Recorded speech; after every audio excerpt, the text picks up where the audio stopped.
ನಮಸ್ಕಾರ ಸ್ನೇಹಿತರೆ. ನಾವು ಇವತ್ತಿನ ದಿವಸ ಚನ್ನಗಿರಿ ತಾಲೂಕು ಬಸವಪಟ್ಟಣ ಹೋಬಳಿಯ ನಿಲೋಗಲ್ ಅಂತಕ್ಕಂಥ ಒಂದು ಚಿಕ್ಕದಾದ ಹಳ್ಳಿಗೆ ನಾವು ಬಂದಿದ್ದೇವೆ. ಕಾರಣ ಇಷ್ಟೇ ಸ್ನೇಹಿತರೆ, ಇಲ್ಲೊಬ್ಬ ವೈಜ್ಞಾನಿಕ ಬುದ್ಧಿಜೀವಿ ಇಲ್ಲಿದ್ದಾರೆ ಸ್ನೇಹಿತರೆ. ಅವರನ್ನು ಇವತ್ತಿನ ದಿವಸ ನಾವು ಮಾತಾಡಿಸ್ಬೇಕು ಅಂತೇಳಿ ನಾವು ಇವತ್ತು ಈ ಒಂದು ಪುಟ್ಟದಾದ ಹಳ್ಳಿಗೆ ನಾವು ಬಂದಿದ್ದೇವೆ ಸ್ನೇಹಿತರೆ. ಅವರು ನಿವೃತ್ತ ಶಿಕ್ಷಕರಾಗಿ ಏನೆಲ್ಲ ಸಾಧನೆ ಮಾಡಿದ್ದಾರೆ ಅನ್ನೋದನ್ನು ಅವರಿಂದನೇ ನಾವು ಕೇಳಿ ತಿಳ್ಕೊಳ್ಳೋಣ ಸ್ನೇಹಿತರೆ. ಅವರ ಹೆಸರು ಬಂದುಬಿಟ್ಟು ಜಿ ರಂಗನಗೌಡರು ಅಂತೇಳಿ. ಅವರನ್ನು ನಾವು ಇವತ್ತಿನ ದಿವಸ ಮಾತಾಡಿ ಅವರು ಏನೆಲ್ಲ ಸಾಧನೆಯನ್ನು ಮಾಡಿದ್ದಾರೆ ಅನ್ನೋದನ್ನು ಅವರಿಂದನೇ ಕೇಳಿ ತಿಳ್ಕೊಳ್ಳೋಣ ಸ್ನೇಹಿತರೆ. ಬನ್ನಿ, ನಿಮಗೆಲ್ಲರಿಗೂ ಸ್ವಾಗತ, ಸುಸ್ವಾಗತ. ಸರ್ ನಮಸ್ಕಾರ. ನಮಸ್ಕಾರ ಸರ್. ನಮಸ್ಕಾರ ಸರ್. ಹೇಳಿ ಸರ್, ನಿಮ್ಮ ಪರಿಚಯವನ್ನು ನಮ್ಮ ವೀಕ್ಷಕರಿಗೆ ನೀವು ಮಾಡಿಕೊಡಿ ಸರ್. ಸರ್, ನಾನು ರಂಗನಗೌಡ ಅಂತ ಹೇಳಿ, ಜಿ ರಂಗನಗೌಡ. ಕ್ಯಾಮ್ರಾ ನೋಡ್ತಾ ಮಾಡ್ತೀವಿ. ಜಿ ರಂಗನಗೌಡ, ನಿಲೋಗಲ್ ಗ್ರಾಮದ್ದು.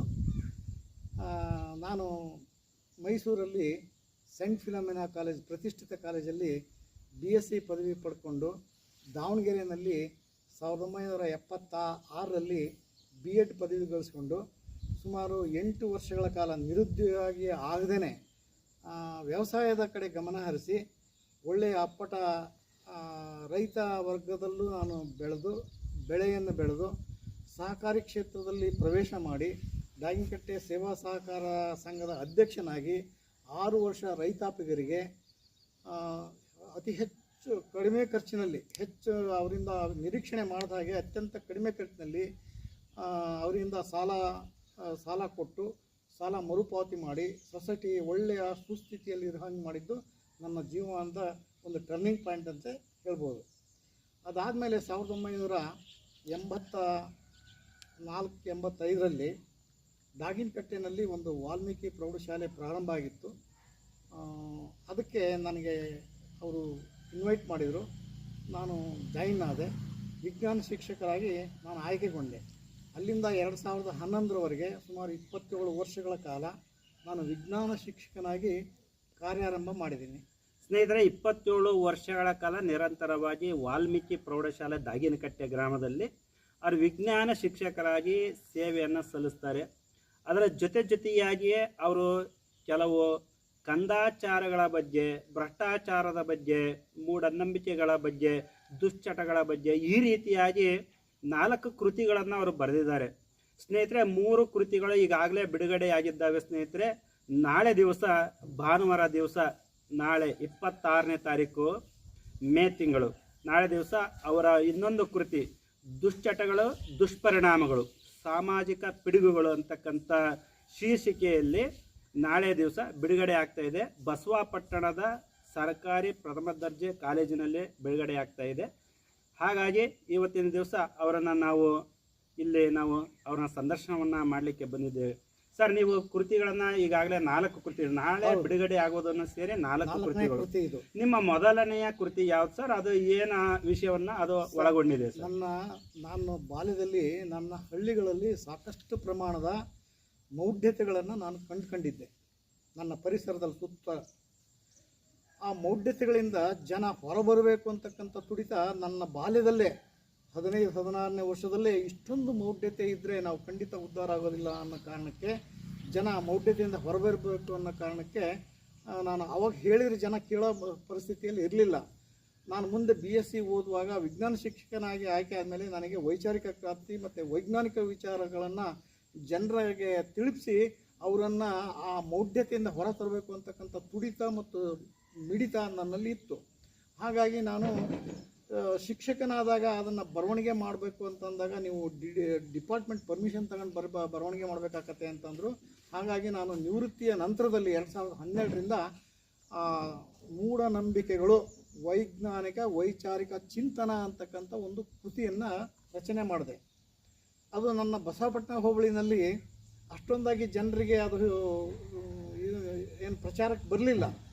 ನಾನು ಅಂದ್ಕೊಂಡೆ ದೀಪದ ಬುಡದ ಕತ್ತಲು ಅಥವಾ ಹಿತ್ತಲು ಗಿಡ ಮದ್ದಲ್ಲ ಅನ್ನೋ ರೀತಿಯಲ್ಲಿ ನನ್ನ ಪಾಠ ಬಿಟ್ಟು ನಾನು ಮಾಡಿದೆ. ಹಳ್ಳಿಗಳಲ್ಲಿ ಮಾಡ್ತಕ್ಕಂಥ ಮೌಢ್ಯ ನಮ್ಮ ತಾಯಿಯವರು ಕೂಡ ಮಾಡ್ತಾಯಿದ್ರು. ನಾನು ಒಂದು ಪ್ರಶ್ನೆಯನ್ನು ಕೇಳ ಬಯಸಿದ್ದೇನೆ. ನಮ್ಮವ್ವ ಹೆಬ್ಬೆಟ್ಟು, ನಮ್ಮಣ್ಣ ಬಾರಿಕೋಲ್ ತಗೊಂಡು ವ್ಯವಸಾಯ ಮಾಡ್ತಕ್ಕಂಥವ್ರು ಅವರು ಮೌಢ್ಯತೆ ಮಾಡಲಿ, ಆದರೆ ಮಡೆ ಸ್ನಾನದ ಹೆಸರಿನಲ್ಲಿ ಯಾರೋ ಎಂಜಲು ಎಲೆಯ ಮೇಲೆ ಹೊರಳಾಡೋದಿದೆಯಲ್ಲ, ಅದು ಮೌಢ್ಯ ಅಲ್ವೋ? ಆ ಕಾರಣದಿಂದ ನಾನು ನನ್ನ ಹಳ್ಳಿಗಳಲ್ಲಿ ನಡೀತಕ್ಕಂತಹ ನಮ್ಮ ಮನೆಗಳಲ್ಲೇ ನಡೀತಕ್ಕಂಥ ಅದು ರಂಜು ಹಾಕಿ ಹೊಟ್ಟೆ ನೋವಿಗೆ ರಂಜು ಹಾಕೋದಿರ್ಬೋದು, ಸೋಂಕು ಉಂಟಾದರೆ ಮಕ್ಕಳಿಗೆ ಚುಟಿಕೆ ಹಾಕಿ ಅವರನ್ನು ಜಾಗೃತಗೊಳಿಸೋದಿರ್ಬೋದು, 3 ದಾರಿ ಸೇರೋತಕ್ಕೆ ಅವರಿಗೆ ನಿವಾಳಿ ತೆಗೆಸಿ ಪೀಡೆ ಹೊಕ್ಕಿದೆ ಅಂತ ಹೇಳಿ ನಿಂಬೆಹಣ್ಣನ್ನು ಕೊಯ್ದು ರಂಗವಲ್ಲಿ ಹಾಕಿ ಅವ್ರನ್ನ ಕುಂಡ್ರಿಸಿ ಬಟ್ಟೆ ಬಿಡಿಸಿ ತಲೆ ಮೇಲೊಂದು ಕೋಳಿ ಕೊಯ್ದು ಅವನು ಇವನು ತಗೊಂಡು ಹೋಗ್ತಾ ಇದ್ದ. ಇವೆಲ್ಲ ಮೌಢ್ಯತೆ ಆಗಿನ ಕಾಲದಲ್ಲಿ ಕೇಳಿದರೆ ಕೇಳ್ತಾ ಇರಲಿಲ್ಲ ಜನ.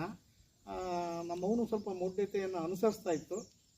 ಅದಾದಮೇಲೆ ಹಳ್ಳಿಗಳಲ್ಲಿ ಏನು ಸಿಡುಬು ದಡಾರ ಬಂದರೆ ಅದು ಅಮ್ಮ ಬಂದದೆ ಅಂತ ಹೇಳಿ ದನಕರುಗಳಿಗೆ ಜಾನುವಾರುಗಳಿಗೆ ಏನು ಗಳಲೆ ರೋಗ, ಚಪ್ಪೆ ರೋಗ, ಕಾಲುಬಾಯಿ ಜ್ವರ ಬಂದರೆ ಅದಕ್ಕೂ ಕೂಡ ಮನೆಯಲ್ಲಿ ಅಮ್ಮನ ಪೂಜೆ ಮಾಡಿ ಅದನ್ನು ಹೊರಗಡೆ ನಮ್ಮೂರಿನ ಹೊರಭಾಗದಲ್ಲಿ ಅದನ್ನು ಸಡಿಲಿಸಿ ಬರ್ತಕ್ಕಂಥ ಸಂಪ್ರದಾಯ ಆಚರಣೆಗಳಿದ್ವು. ಅದಕ್ಕೆ ಅದನ್ನು ಪೂಜೆ ಮಾಡ್ಬೇಕಾದ್ರೆ 3 ವಾರ ಮನೆಗಳಲ್ಲಿ ಪೂಜೆ ಮಾಡಬೇಕು. ಆಮೇಲೆ 5ನೇ ವಾರಕ್ಕೆ ದೇವಸ್ಥಾನದಲ್ಲಿ ತಂದು ಸಡಿಲಿಸಬೇಕು. ಆ ಸಂದರ್ಭದಲ್ಲೆಲ್ಲ ನಾವು ಬೇಸಾಯವನ್ನು ರಜೆ ಮಾಡಬೇಕು ಅಂತಕ್ಕಂಥ ಫರ್ಮಾನನ್ನು ಹೊರಡಿಸ್ತಾ ಇದ್ರು ಆವತ್ತಿನ ಕಾಲಕ್ಕೆ. ಅದು ನನಗೆ ಹಿಡಿಸ್ತಿರ್ಲಿಲ್ಲ.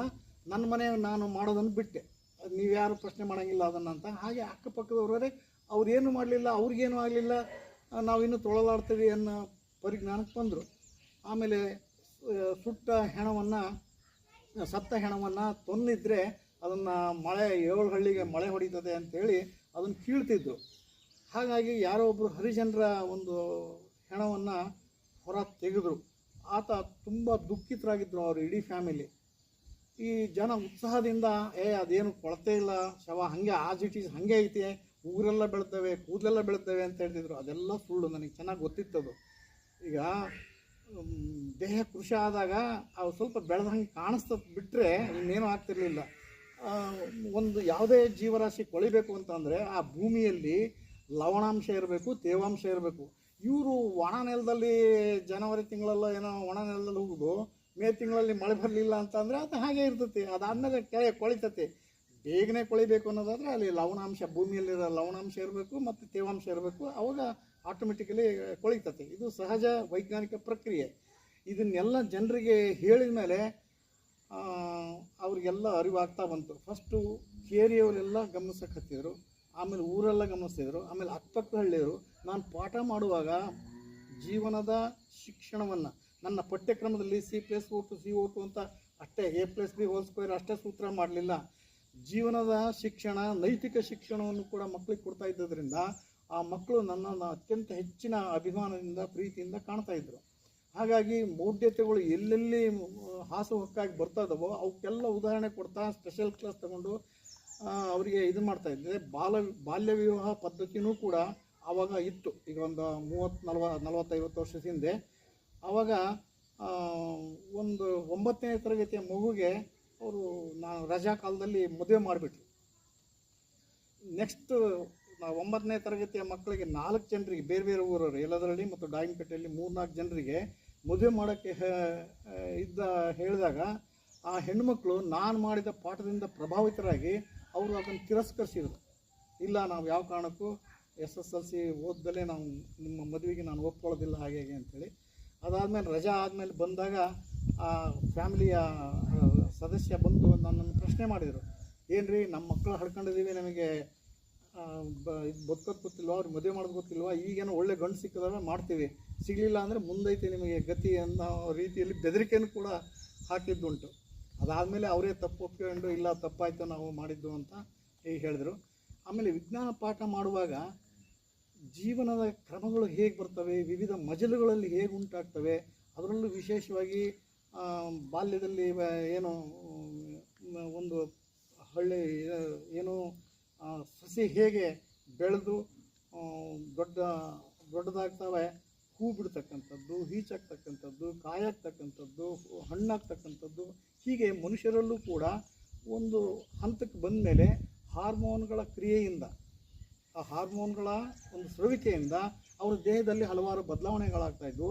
ಅವಾಗೆಲ್ಲ 14-15 ವರ್ಷಕ್ಕೆ ಬಾಲಕಿಯರು ಮೈನೇರಿತಾ ಇದ್ದರು. ಅದನ್ನೆಲ್ಲ ಮೌಢ್ಯತೆಯಲ್ಲಿ ಬಹಳಷ್ಟು ಮಟ್ಟಿಗೆ ಮಾಡ್ತಾಯಿದ್ರು. ನಾನು ನನ್ನ ಪಠ್ಯಕ್ರಮದಲ್ಲಿ, ಅದು SSLC ಪಠ್ಯಕ್ರಮದಲ್ಲೂ ಇತ್ತು, ಈ ಜೀವನ ಕ್ರಮ ಹೇಗೆ ಅಂತೇಳಿ. ಭಾಳಷ್ಟು ಶಿಕ್ಷಕರು ಆ ಒಂದು ಪಠ್ಯಕ್ರಮದಲ್ಲಿ ಇದ್ದದ್ದನ್ನು ಇದ್ದಂಗೆ ಬೋಧಿಸ್ತಿರ್ಲಿಲ್ಲ. ಹೆಣ್ಣುಮಕ್ಕಳು ಶಾಲೆಯಲ್ಲಿ ಇರ್ತಕ್ಕಂಥ ಗಂಡು ಶಿಕ್ಷಕರು ಅದನ್ನು ಬೋಧನೆ ಮಾಡ್ತಿರ್ಲಿಲ್ಲ, ಎಲ್ಲೋ ತೇಲ್ಸಿ ಮಾಡ್ತಾಯಿದ್ರು. ಬರೀ ಗಂಡು ಹುಡುಗರಿದ್ದರೆ ಹೆಣ್ಮಕ್ಳು ವಿಜ್ಞಾನ ಶಿಕ್ಷಕರಾಗಿದ್ದರೆ ಅವರು ಅಲ್ಲಿ ತೇಲ್ಸಿ ಮಾಡ್ತಾಯಿದ್ರು. ನಂದು ಹಾಗಲ್ಲ, ಒಬ್ಬ ತಂದೆಯ ಸ್ಥಾನದಲ್ಲಿ, ಒಬ್ಬ ಅಣ್ಣನ ಸ್ಥಾನದಲ್ಲಿ ನಿಂತು ಅಥವಾ ಗುರುವಿನ ಸ್ಥಾನದಲ್ಲಿ ನಿಂತು ಅವರ ಎಲ್ಲ ಸಮಸ್ಯೆಗಳಿಗೆ, ಅವ್ರಿಗೇನು ಮನಸ್ಸಲ್ಲಿ ಇದೆ ಅದನ್ನು ಎಲ್ಲ ಸಮಸ್ಯೆಗಳಿಗೆ ಪರಿಹಾರ ಮಾಡ್ತಾಯಿದ್ದೆ. ಕೆಲವರು ಪ್ರಶ್ನೆ ಮಾಡೋರು ಮುಂದೆ ಬಂದು, ಸರ್ ಅವಳಿ ಮಕ್ಕಳು ಹೇಗೆ ಉಂಟಾಗುತ್ತೆ, ಬಂಜೆತನ ಹೇಗೆ ಬರುತ್ತೆ, ಆಮೇಲೆ ಗುಡುಗು ಮಿಂಚು ಸಿಟ್ಲು ಹೇಗೆ ಉಂಟಾಗುತ್ತೆ ಅಂತ. ನಾವು ಓದೋ ಕಾಲಕ್ಕೆ ಗುಡುಗು ಮಿಂಚು ಸಿಟ್ಲು ಹೇಗಾಗುತ್ತೆ ಅಂತ ಹೈಸ್ಕೂಲಲ್ಲಿದ್ದ ಕೇಳಿದರೆ ನಮಗೆ ತಲೆ ಮೇಲೆ ಬಾರಿಸ್ತಾ ಇದ್ರು, ಏಯ್ ಪಠ್ಯಕ್ರಮದಲ್ಲಿಲ್ಲ ಕೂತ್ಕೊಳ್ಳ ಅಂತ ಹೇಳಿ. ಬಟ್ ನಾನು ಹಾಗೆ ಹೇಳಲಿಲ್ಲ. ಆ ಗುಡುಗು ಮಿಂಚು ಹೇಗೆ ಉಂಟಾಗುತ್ತೆ ಅಂತ ಹೇಳಿ ನಮಗೆ ಡಿಗ್ರಿನಲ್ಲಿ ಓದಿದ್ವಿ.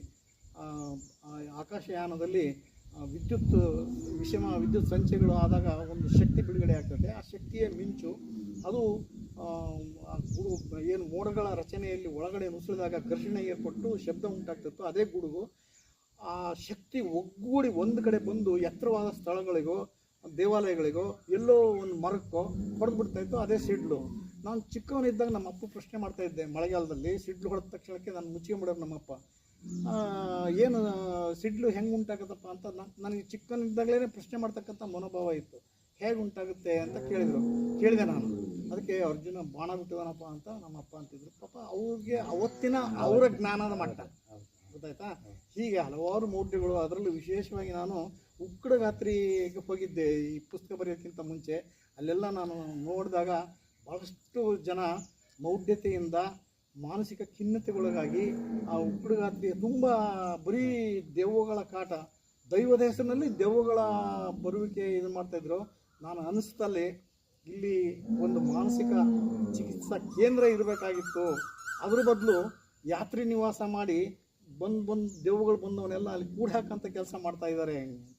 ಹಾಗಾಗಿ ಏನೋ ಬಿಡುಗಡೆ ಆಯಿತು.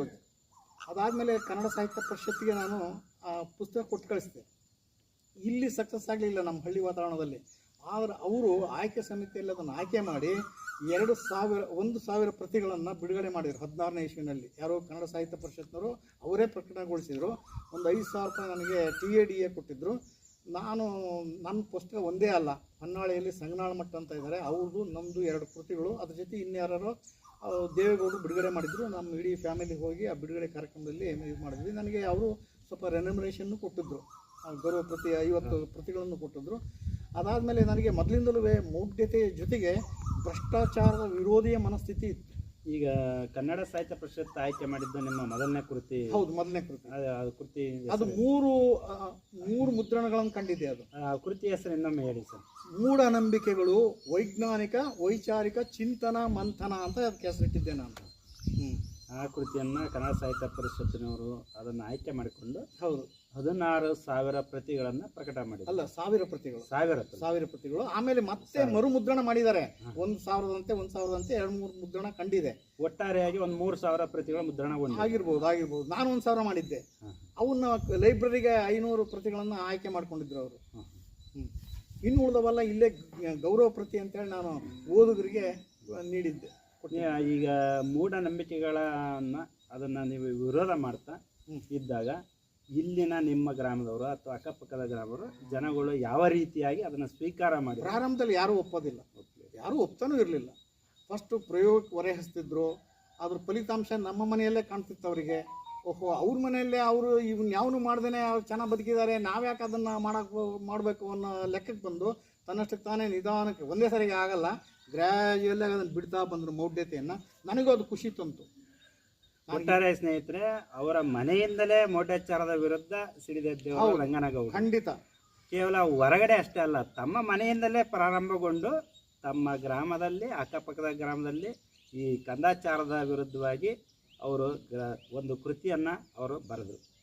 ಅದೇ ಥರನಾಗಿ ಸರ್ ಮತ್ತೆ ಎರಡನೇ ನಿಮ್ಮ ಕೃತಿ ಭ್ರಷ್ಟಾಚಾರದ ಬೇರುಗಳು ಬಿಳಿಲುಗಳಲ್ಲಿ ಒಂದು ಗ್ರಾಮ ಘಟಕವನ್ನು ನಾನು ಉದಾಹರಣೆಯಾಗಿ ತೆಗೆದುಕೊಂಡೆ. ಒಂದು ಹಳ್ಳಿನಲ್ಲಿ ಅಂಗನವಾಡಿಯಿಂದ ಹಿಡಿದು ಶಾಲೆಗಳು, ಸೊಸೈಟಿಗಳು, ಪಂಚಾಯತಿಗಳು, ಚಿಕಿತ್ಸಾ ಘಟಕಗಳು, ಆಮೇಲೆ ಬ್ಯಾಂಕ್ಗಳು, ಅಂತಿಮವಾಗಿ ಪೊಲೀಸ್ ಸ್ಟೇಷನ್ನು, ಇಷ್ಟನ್ನು ಒಂದು ಘಟಕವನ್ನಾಗಿ ಮಾಡಿ ಅಲ್ಲಿ ಹೇಗೆ ಭ್ರಷ್ಟಾಚಾರ ಉಂಟಾಗುತ್ತೆ ಅಂತ ವಿಶ್ಲೇಷಣೆ ಮಾಡ್ತಾ ಬಂದೆ. ಉದಾಹರಣೆಗೆ ಒಂದು ಅಂಗನವಾಡಿಯಲ್ಲಿ ಏನು ಭ್ರಷ್ಟಾಚಾರ ಆಗುತ್ತೆ ರೀ ಅಂತ ಜನ ಸ್ವಾಭಾವಿಕವಾಗಿ ಹೇಳ್ತಾರೆ. ಈಗ 25 ಜನ ವಿದ್ಯಾರ್ಥಿಗಳನ್ನು ಅವರು ನೋಂದಣಿ ಮಾಡ್ಕೊಂಡು ಅಂಗನವಾಡಿ ಶಿಕ್ಷಕಿಯರು, ನಾನು ಇಲ್ಲಿ ಅಂಗನವಾಡಿ ಶಿಕ್ಷಕರನ್ನ ಬ್ಲೇಮ್ ಮಾಡ್ತಾ ಇಲ್ಲ, ಪಾಪ ಅವ್ರ ದೃಷ್ಟಿಕೋನ ಹಂಗಿರುತ್ತೆ. ಅವರು 25 ಜನಕ್ಕೆ ಮಾಡ್ಕೊಂಡು 6 ಜನನೋ 7 ಜನನೋ, ಭಾರಿ ಅಂದರೆ 10 ಜನ, ಇನ್ನು 15 ಜನರಿಗೆ ಅವ್ರಿಗೆ ಕ್ವಿಂಟಾಲ್ ಗಟ್ಟಲೆ ಹೆಸರು ಕಾಳು ಉಳಿಯೋದು, 10 kg 20 kg ಬೆಲ್ಲ ಉಳಿಯೋದು. ಅದರಲ್ಲಿ ಅವರೊಬ್ಬರೇ ತಿಂತಿರಲಿಲ್ಲ, ಮೇಲಿನ ಅಧಿಕಾರಿಗಳಿಗೂ ಅವರು ಸಪ್ಲೈ ಮಾಡ್ತಾಯಿದ್ರು. ಇದನ್ನು ನಾನು ಕಣ್ಣಾರೆ ನೋಡಿದ್ದೆ. ಪ್ರತಿಭಟನೆ ಮಾಡೋಕ್ಕಾಗಲ್ಲ ಇವನ್ನೆಲ್ಲ ಹಳ್ಳಿಗಳಲ್ಲಿ. ಹಾಗಾಗಿ ಅಲ್ಲಿಂದ ತಗೊಂಡು ಸೊಸೈಟಿಯಲ್ಲಿ ಹೇಗೆ ಭ್ರಷ್ಟಾಚಾರ ಆಗ್ತದೆ, ಅದೇ ರೀತಿ ಇನ್ನು ಬೇರೆ ಬೇರೆ ಕ್ಷೇತ್ರಗಳಲ್ಲಿ ಪೊಲೀಸ್ ಸ್ಟೇಷನ್ನಿಗೆ ಬಂದಾಗ ಸ್ವಲ್ಪ ನಾನು ಕ್ರಮಬದ್ಧವಾಗಿ ಬರಿಬೇಕಾಯ್ತು ಅಲ್ಲಿ. ಯಾಕೆಂದರೆ ನಾಳೆ ಅವರೇ ನನ್ನನ್ನು ಪ್ರಶ್ನೆ ಮಾಡ್ಬೋದಲ್ಲ. ಆ ಕಾರಣಕ್ಕೆ ಸ್ವಾಭಾವಿಕವಾಗಿ ಹೇಗೆ ರಾಜಕೀಯ ಪುಡಾರಿಗಳು ಬಂದಲ್ಲಿ ಡೈಲ್ಯೂಟ್ ಮಾಡ್ತಾರೆ ಅದನ್ನೆಲ್ಲ ಕ್ಲೀನಾಗಿ ಬರದೆ, ಭ್ರಷ್ಟಾಚಾರ ಬರೀ ಅಷ್ಟೇ ಬರಲಿಲ್ಲ, ರಾಜ್ಯಾದ್ಯಂತ ಭ್ರಷ್ಟಾಚಾರ ಹೇಗೆ ನಡೀತಾ ಇದೆ, ಅದು ವಿಧಾನಸೌಧಕ್ಕೂ ಹೇಗೆ ವ್ಯಾಪಿಸಿದೆ, ಇದರಿಂದ ನಿಜವಾಗಿ ತೊಂದರೆಗೊಳಗಾಗಲಾರು ಜನಸಾಮಾನ್ಯರು. ಅವ್ರಿಗೆ ಯಾರಿಗೂ ಏನೂ ಆಗಲ್ಲ, ಜನಸಾಮಾನ್ಯರೇ ನಿಜವಾದ ತೊಂದರೆಗೊಳಗಾಗರು. ಈ ಬಗ್ಗೆ ಯುವ ಜನತೆ ಜಾಗೃತಗೊಳ್ಳಬೇಕು, ಭ್ರಷ್ಟಾಚಾರವನ್ನು ಮೆಟ್ಟಿ ನಿಲ್ಲಬೇಕು ಅಂತಕ್ಕಂಥದ್ದು ನನ್ನ ದಿಟ್ಟವಾದ ಹೋರಾಟದ ನಿಲುವಾಗಿತ್ತು. ಇವತ್ತಿನ ದಿವಸ ಭ್ರಷ್ಟಾಚಾರ ಅನ್ನೋದು ತಳದಿಂದ ಹೌದು ತುತ್ತ ತುದಿಯವರೆಗೂ ಭ್ರಷ್ಟಾಚಾರ ಖಂಡಿತ ವ್ಯಾಪಕವಾಗಿ ಹರಡಿದೆ. ಏನು ಮಾಡದೇ ಇರೋ ಸ್ಥಿತಿಗೆ ತಲುಪಿಬಿಟ್ಟಿದ್ದೀವಿ, ಅಷ್ಟರ ಮಟ್ಟಿಗೆ ಇದೆ. ಅದಾದಮೇಲೆ ನನಗೆ ಒಂದು ಕಥಾ ಸಂಕಲನ ಬರೀಬೇಕು ಅಂತ ಹೇಳಿ ಅನಿಸ್ತು. ಅದು 3ನೇ ಕೃತಿಯಾಗಿ ಕಳೆದ ವರ್ಷ 23ರಲ್ಲಿ ವಾರಸುದಾರಿಕೆ ಅಂತಕ್ಕಂಥ ಒಂದು ಕಥಾ ಸಂಕಲನವನ್ನು ನಾನು ಬರೆದೆ. ಆ ವಾರಸುದಾರಿಕೆ ಬರೀಬೇಕಾದ್ರೆ ಗ್ರಾಮೀಣ ಭಾಗದಲ್ಲಿ ಇನ್ಹೆರಿಟೆನ್ಸ್ ಪ್ರಾಪರ್ಟಿ ಅಂತ ನಾವು ಕರಿತೀವಿ, ಪಿತ್ರಾರ್ಜಿತವಾಗಿ ಬಂದಿರತಕ್ಕಂಥ ಆಸ್ತಿಯನ್ನು ಪಡೆಯುವಲ್ಲಿ ಮೇಲಾಟಗಳು ಹೇಗೆ ನಡೀತವೆ. ಉದಾಹರಣೆಗೆ ಒಂದು ಹಳ್ಳಿನಲ್ಲಿ ಒಂದು ಕುಟುಂಬದಲ್ಲಿ ಒಬ್ಬಳೆ ಮಗಳು ಇರ್ತಾಳೆ, ಒಬ್ಬ ಮಗ ಡಿಸಬಿಲಿಟಿ ಇರ್ತಾನೆ, ಅಂದರೆ ಅವನು ಅಂಗವೈಕಲ್ಯ ಇರ್ತದೆ. ಆ ಮಗಳು ಮದುವೆ ಮಾಡಿಕೊಟ್ಟಂಥ ಅಳಿಯ ಡಾಮಿನೆಂಟ್ ಆಗಿ ಬರ್ತಾನೆ, ಅವನು ಇಲ್ಲೇ ಉಳಿತಾನೆ. ಬೇಕಾದಷ್ಟು ಶ್ರೀಮಂತಿಕೆ ಇರ್ತದೆ ಅವ್ರ ಮನೆಯಲ್ಲಿ, ಅವನು ಆ ಇಡೀ ಊರನ್ನೇ ಕೊಂಡ್ಕೊಳ್ಳೋ ರೀತಿಯಲ್ಲಿ ಬೆಳೆದು ಡಾಮಿನೆಂಟಾಗಿ ಆಗ್ತಾನೆ. ವಯಸ್ಸಾದಮೇಲೆ ಅವ್ರ ಮಾವ ತೀರು ಹೋಗಿಬಿಡ್ತಾನೆ. ಹಳ್ಳಿಗಳಲ್ಲಿ ಸಂಪ್ರದಾಯ ಇದೆ ಕಿಚ್ಚು ಹಿಡಿಯೋದು ಅಂತ. ಅದು ಸಿಟಿ ಒಳಗಳವ್ರಿಗೆ ಗೊತ್ತಾಗುತ್ತೋ ಬಿಡುತ್ತೋ ಗೊತ್ತಿಲ್ಲ. ಹಳ್ಳಿ ಒಳಗೆ ಕಿಚ್ಚು ಹಿಡಿಯೋದು, ಯಾರು ಉತ್ತರಾಧಿಕಾರಿ ಯಾರು, ಆತನ ಉತ್ತರಾಧಿಕಾರಿ ಯಾರು, ಅವರು ಕಿಚ್ಚು ಹಿಡಿಬೇಕು. ಇದು ಸಂಪ್ರದಾಯ, ಅದು ಮೊದಲಿಂದಲೂ ಅನೂಚಾನಾಗಿ ನಡ್ಕೊಂಡು ಬಂದಿರೋದು.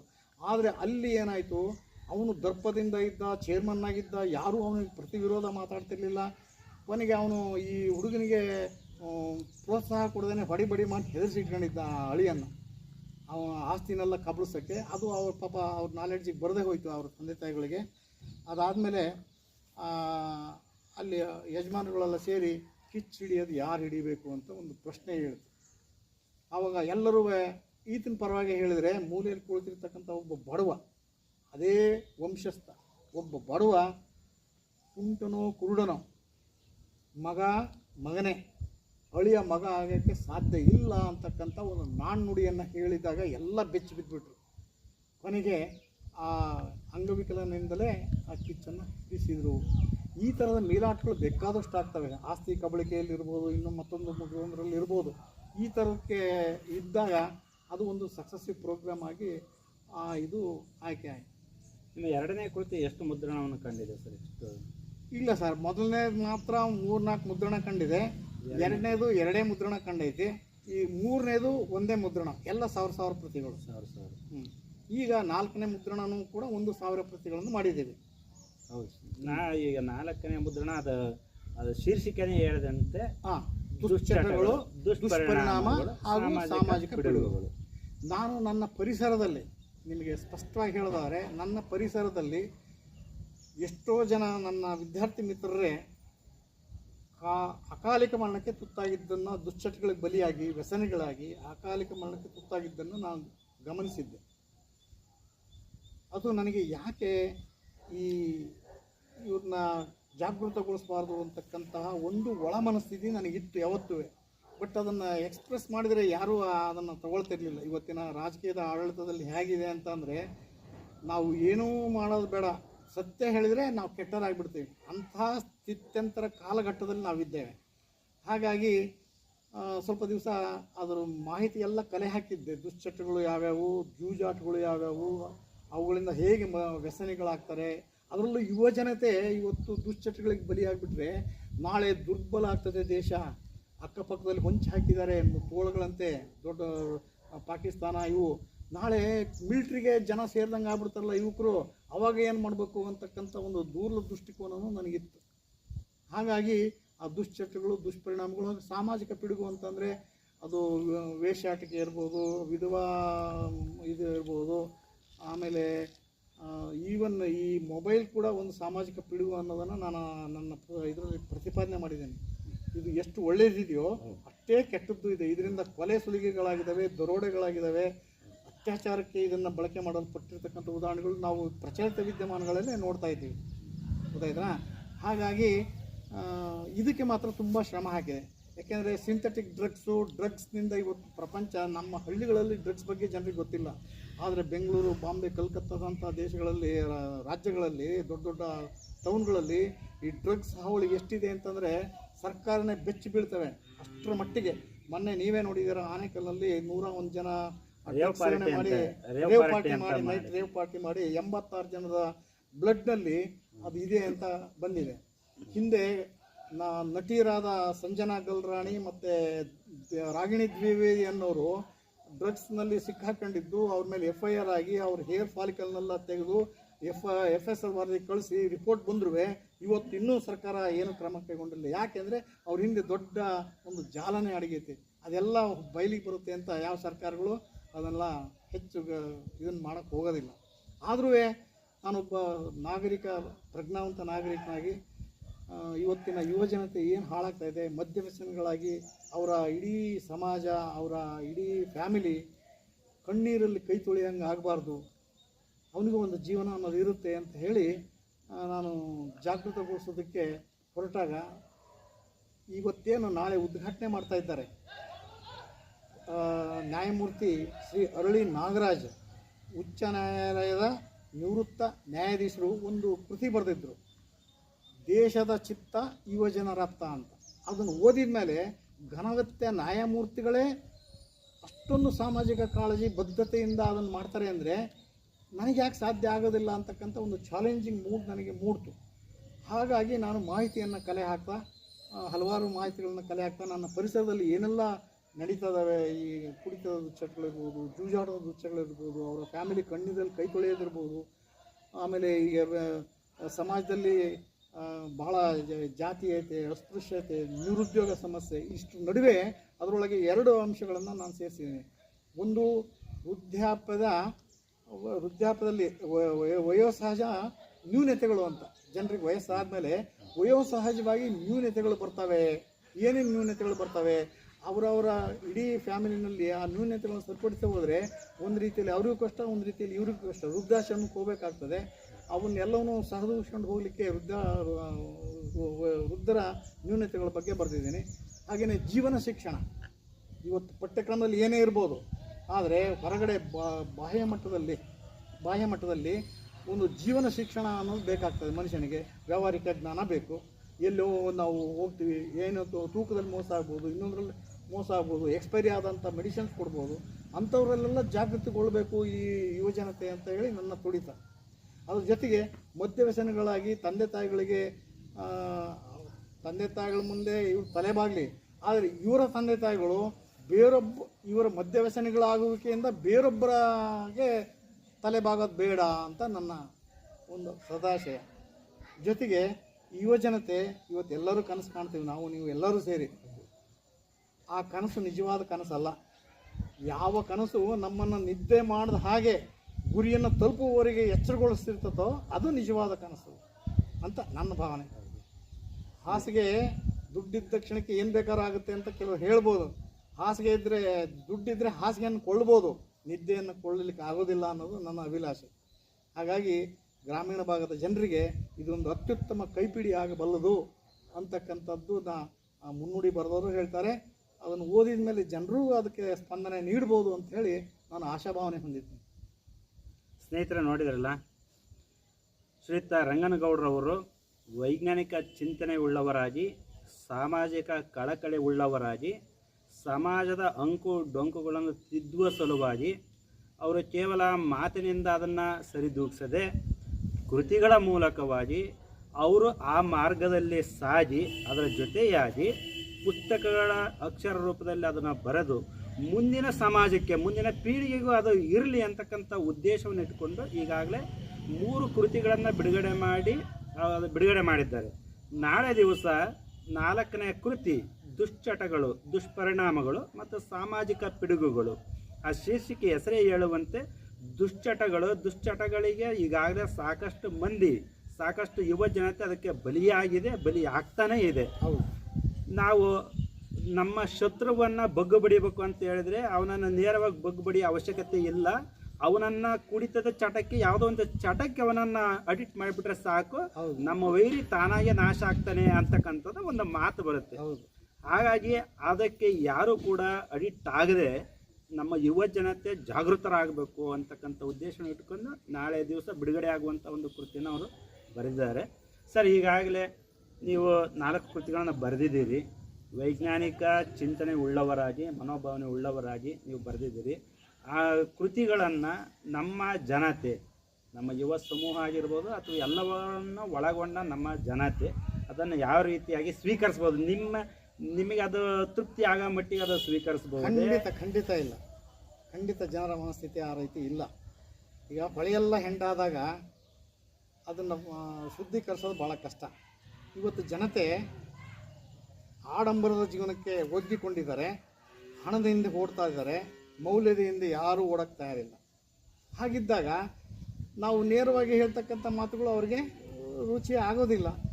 ಯಾರು ಪುಸ್ತಕಗಳನ್ನು ಕೊಂಡ್ಕೊಂಡು ಓದ್ತಾರ ಅನ್ನೋದು ಯಾಕೆ ಅಂತ ಹೇಳಿದರೆ, ಈಗಾಗಲೇ ಓದುವಂಥ ಒಂದು ಹವ್ಯಾಸ ಪರಿಪಾಠನೆ ಬಿಟ್ಕೊಳ್ತಾ ಹೋಗ್ತಾ ಇದ್ದಾರೆ ನಮ್ಮ ಜನತೆ.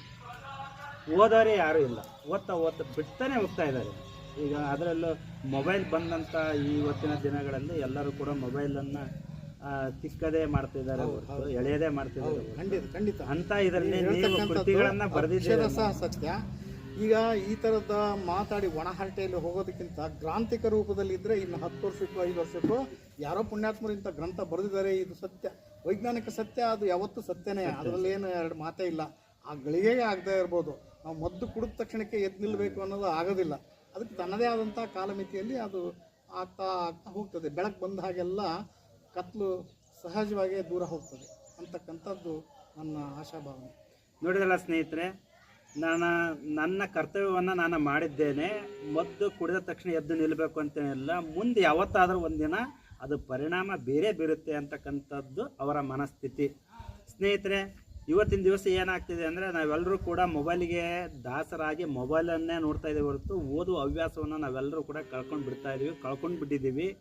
ಆದರೆ ಅವರು ಆ ಒಂದು ಕೃತಿಯನ್ನು ಬರೀಬೇಕಾದ್ರೆ ಎಷ್ಟೆಲ್ಲ ವಿಷಯವನ್ನು ಸಂಗ್ರಹ ಮಾಡಿ ಅವರು ರಾತ್ರಿಯೆಲ್ಲ ಅದರ ಬಗ್ಗೆ ಆಲೋಚನೆ ಮಾಡಿ ಅದನ್ನು ಅಕ್ಷರ ರೂಪದಲ್ಲಿ ತಂದು ಸಾಕಷ್ಟು ಶ್ರಮವನ್ನು ವಹಿಸಬೇಕಾಗಿರ್ತದೆ. ಹಾಗಾಗಿ ಅವರ ಶ್ರಮಕ್ಕೆ ಅವರಿಗೆ ಒಂದು ನಾವು ಕೊಡುವಂಥ ಗೌರವ ಏನು ಅಂದರೆ, ಆ ಗ್ರಂಥವನ್ನು, ಕೃತಿಯನ್ನು ಕೊಂಡುಕೊಂಡು ನಾವು ಓದಿದರೆ ಅವರು ಮಾಡಿದ ಶ್ರಮಕ್ಕೆ ನಾವು ಪ್ರತಿಯಾಗಿ ಗೌರವವನ್ನು ಸಲ್ಲಿಸಿದಂತನೂ ಆಗ್ತದೆ. ಅದನ್ನು ಓದಿದ್ರಿಂದ ನಮ್ಮ ಉದ್ಧಾರನೂ ಕೂಡ ಆಗ್ತದೆ. ಹಾಗಾಗಿ ಎಲ್ಲರೂ ಕೂಡ ನಮ್ಮ ರಂಗನಗೌಡರವರು ಬರೆದಿರತಕ್ಕಂಥ ಎಲ್ಲ ಕೃತಿಗಳನ್ನು ಕೊಂಡುಕೊಂಡು ಓದುವ ಹವ್ಯಾಸವನ್ನು ಆ ಮೂಲಕವಾಗಿ ಬೆಳೆಸ್ಕೊಳ್ಳೋಣ ಅಂತ ಹೇಳ್ತಾ ತಮಗೆಲ್ಲರೂ ಕೂಡ ನಮ್ಮ ರಂಗನಗೌಡರನ್ನು ಒಳಗೊಂಡು ಈ ನಡುವೆ ಇನ್ನೊಂದು ಮಾತನ್ನು ಹೇಳಕ್ಕೆ ಬಯಸ್ತಾ ಇದ್ದೇನೆ.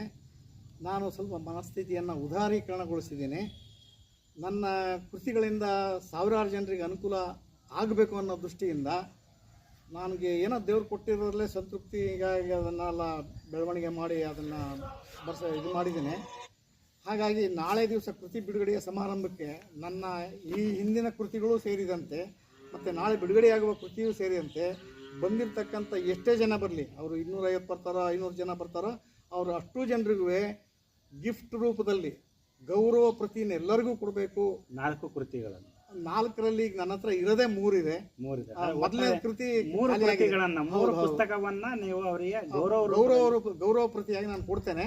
ಬಟ್ ಒಂದು ನನ್ನ ಕಂಡೀಷನ್ ಏನೈತೆ ಅಂತಂದರೆ, ಅವ್ರ ಮನೆಯಲ್ಲಿ ಹೋಗಿ ಬೀರ್ನಲ್ಲಿ ಇಡೋದು, ಅಲ್ಲೆಲ್ಲ ಮಕ್ಳಿಗೆ ಸಿಗಂಗೆ ಇಡೋದು, ಎಲ್ಲೋ ಹಲಿಗೆ ಮೇಲೆ ಇಟ್ಬಿಡೋದು ಮಾಡೋದು ಬೇಡ. ಅವರು ಓದಿ ಇನ್ನು 10 ಜನರಿಗೆ ಓದೋಕ್ಕೆ ಪ್ರೇರಣೆ ನೀಡಲಿ, ಅದಷ್ಟೇ ನಾನು ಬಯಸೋದು ಈ ಸಮಾಜದಿಂದ ಅಂತಕ್ಕಂಥದ್ದು ನನ್ನ ಉದಾತ್ತವಾದ ಭಾವನೆ. ನೋಡಿದ್ರಲ್ಲ ಸ್ನೇಹಿತರೆ, ಗ್ರಂಥವನ್ನು ನಾವು ಯಾವುದೋ ಒಂದು ಕೃತಿಯನ್ನು ಬರೆದು ಅದನ್ನು ನಮಗಾಗಿ ಇಟ್ಕೊಳೋದಲ್ಲ. ಈ ಕೊಂಡ್ಕೊಳ್ಳೋದು ಓದೋದೇ ಕಷ್ಟ. ಅಂಥದ್ರಲ್ಲಿ ಅವರು ಬರೆದು ಅಷ್ಟೆಲ್ಲ ಶ್ರಮ ಹಾಕಿ ಬರೆದು ಅದನ್ನು ಕೃತಿ ರೂಪಕ್ಕೆ ತಂದು ಅದನ್ನು ಅಚ್ಚು ಹಾಕಿಸಿ ಅದನ್ನು ತಮ್ಮದೇ ಆದ ಖರ್ಚಿನಲ್ಲಿ ನಾಳೆ ಬಿಡುಗಡೆಗೆ ಸಮಾರಂಭಕ್ಕೆ ಬರುವಂಥ ಎಷ್ಟೆಲ್ಲ ಜನಗಳು ಬರ್ತಾರೋ ಅವರೆಲ್ಲರಿಗೂ ಕೂಡ ಆ ಪುಸ್ತಕಗಳನ್ನು, ಕೃತಿಗಳನ್ನು 3 ಕೃತಿಗಳಿದ್ದಾವೆ. ಆ 3 ಕೃತಿಗಳನ್ನು ನಾನು ಗೌರವ ರೂಪದಲ್ಲಿ ಎಲ್ರಿಗೂ ಕೊಡ್ತೀನಿ. ಅದನ್ನು ಯಾರು ತಗೊಂಡೋಗಿ ಅದನ್ನೆಲ್ಲ ಇಟ್ಬಿಟ್ಟು ಅದನ್ನು ಪೂಜೆ ಮಾಡೋದಲ್ಲ.